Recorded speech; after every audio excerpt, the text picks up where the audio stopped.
In a world controlled by massive corporations, a steady aim and split-second decisions are needed for your megacon to complete its goals. Begin your missions at the Mercs Hub on beastsofwar.com. Flames of War brings you the battles of World War II in epic 15mm scale. Go to the hub on beastsofwar.com to find news, tactics, and tutorials about the game.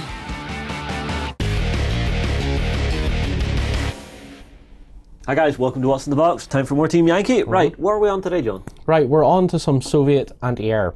Okay. You mean some more Soviet anti-air? Some more. There is a lot of it. Some more Soviet anti-air. This is basically what happens when you think Shilkas don't really have a long enough range, so let's make something that fires missiles instead. Okay. So this would be part of a doctrine, while Justin struggles with the box, would be part of a doctrine of multi-layered anti-aircraft defense. Okay. So you would have initially your long-range anti-air missile systems. Okay. What is that? What these would be then? That's technically what these would be. These are probably more medium range. All right. So these are SA-13 Gophers. Yes. So you get these guys in at medium range.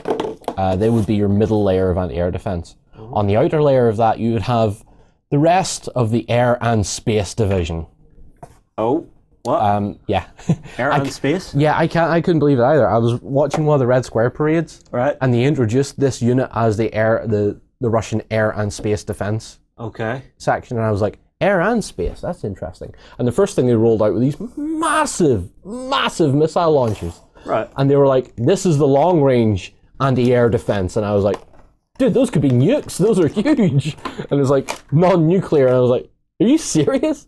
So they basically have stuff that can fire, I want to say intercontinental, but it's not intercontinental. It's continental missiles, basically super high range stratosphere level stuff. Okay. Which is your high level anti-air. So that would be for spotting and shooting down spy planes. Okay. Any of your high altitude reconnaissance stuff, your B-2s and stuff like that. Okay.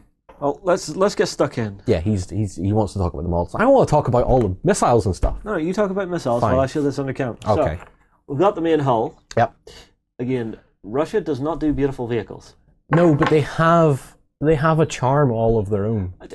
I don't know, I prefer the look of the American stuff. I keep saying they have a charm in their own because every time I look at them I think, God, you're ugly, but I still want to buy you. You know, when I see them come up on Millweb, I'm like, I really want one of those. Yeah, so you have the mount for what I can only assume is 2 missile pods, which are these. So it'll have four anti-air missiles on it, and obviously should have its own radar and stuff as well. Yeah, I think that's built into this. Yep. I think that's a radar dish at the front. Yep. By the look of it. That is correct. You then obviously also get your tracks, mm-hmm. which, Battlefront, I love you for doing this. Thank you for continuing it. Mark left and right. Yes. just to idiot-proof the thing. Because mm-hmm. there are people out there who will put these on back to front, even with that. Well, I mean, a quick look at the box should tell you where the sprocket wheel would go. Exactly. So. Exactly. Right, so what would these generally target? These guys will be looking for your jet bombers, your fighters flying at high altitude, anything that would possibly, fighters like ground attack aircraft, Warthogs that are in a holding pattern, ready to attack. If the Gopher finds one of those, he could actually engage them before they're ready to swoop in.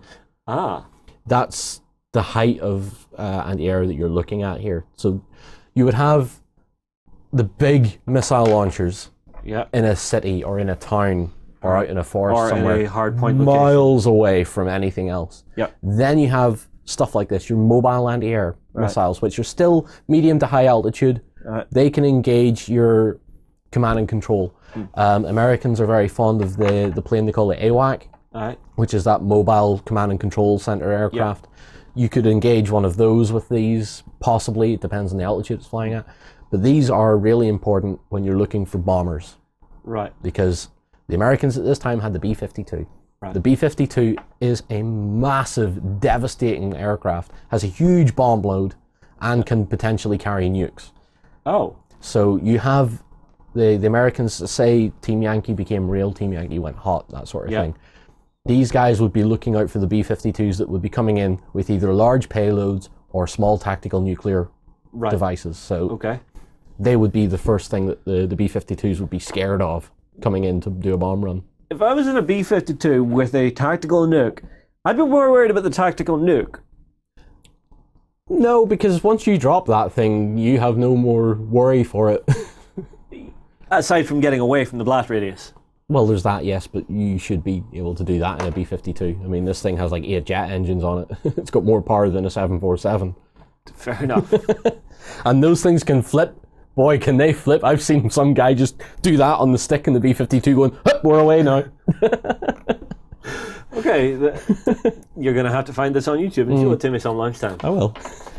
Right, tell you what, we'll get these put together. Yep. And then we'll come back to show off the built minis and you can run through the stat card, okay? Yeah. Okay, we'll be right back. Okay, so we've got the Gophers built. Yep. Let's have a look at them.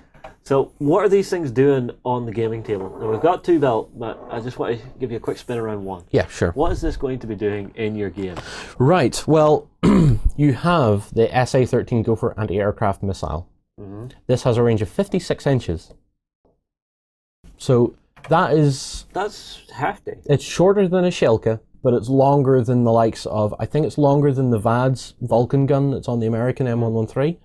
So it's sort of a long-range artillery piece to have on the tabletop, yeah? But purely anti-aircraft. Yeah, okay. So you have a rate of fire of 2. And that's halted only, can't fire on the move like some of the others can. So it's rate of fire 2, but if I have 2 of them, yeah, like so, I've got 4 shots, yeah? Yes, and you can put them up to a platoon of 4. So 8 shots? That's not bad. Not bad, and for 4 of them, it's 4 points. So they're 1 point each. Good God, they're cheap. Yeah. Cheap. Everything about the Soviet stuff is cheap, mass-produced, and it but works. Still effective. Exactly.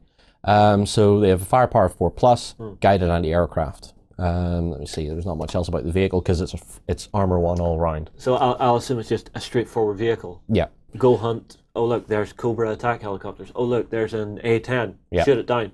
And this gives a Soviet player that feel of multi-layer anti-aircraft. Yeah. Because the Gophers are going to engage first, then your Shilkas, then your tank-mounted anti-aircraft machine guns. Yeah. So you do have a lot of threat to put up. So even though the Americans have some really good aircraft to put up there, they're having to work for it to get their targets. So long as you leave that umbrella of air cover with the stuff. Yeah. So the only special rule that the Gophers have is guided anti-aircraft. No to hit penalty for range over 16 inches, cannot hit tanks or infantry, and it specifies that. So this is purely anti-aircraft. Whereas the Shilka can lower its guns and fire at infantry. Yeah, but this having that longer range, it means I've got more of a time to not worry about stuff. Yeah. Oh look, your A-10s are coming in on an attack run. Gophers, fire, got one. Okay, they've moved in again. I might get another shot here. Gophers, fire. Yeah. And if that all fails, then you can rely on your Shilkas, and then you can rely on your smaller anti-air after that. Exactly. And that is what is nice about Team Yankee, is you get that 3D sense. You have, if the Gophers are sat sort of central-ish to your force, you have an anti-air bubble all around that force. Now you can engage anything you want that comes towards you. Do these need a line of sight to fire at those? Well, AA, so you would assume that they would have it anyway. Okay, because it's so high in the air. Yeah. See, there's an abstraction for you. If something's actually in the air, my A-10 might be sitting this high off the table, but it might actually be this height off the table where it's actually flying. You typically find that A-10s would probably engage at maybe, Gianna, correct me if I'm wrong, or Skinny, check me if I'm wrong here. They probably engage at about maybe 800 feet. And lower. 8,000 feet, I was thinking. 8,000 feet's a bit, well, I suppose 8,000 feet wouldn't be that high for an A-10. I don't know. Doing a missile run, possibly. Doing a gun run, probably lower. Probably 800,000 feet. Yeah, okay. Well, I'll tell you what, guys. Drop your comments below. Tell us, have you faced off against the Gophers? Have you been playing with the Gophers? Have you not considered AA before, and your friend has suddenly rolled in with a bunch of A-10s and it's made you Cobras. Poop? So yeah, well, guys, drop your comments below. Let us know. We'll see you in the next video. It's time for 28mm World War II action. Will you recreate history or reshape it your way? On the Bolt Action Hub at beastsofwar.com. Venture into the dangerous dungeons of myth as a mighty hero and stand against the darkness. Visit the Myth Hub on beastsofwar.com and begin your story.